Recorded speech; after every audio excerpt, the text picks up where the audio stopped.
yung ibang mga INC ang sinasabi, Boss Mark, wala pa, hindi pa kumpirmado, wala pang ina-announce sa amin.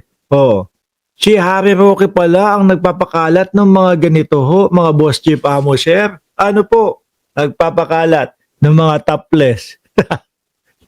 Nagpapakalat ng mga kalokohan dyan po sa Netherlands. O, ano sabi ni Harry Roque doon sa kanyang post?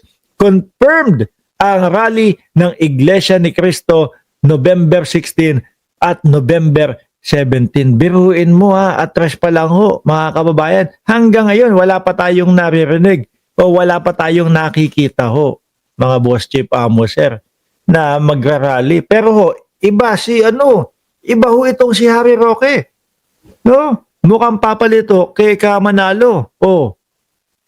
Pero mo siya alam na yung ibang mga iglesia ni Cristo ay sapagkat hindi ay etong si Harry Roque naman no, hindi naman iglesia ni Cristo to eh.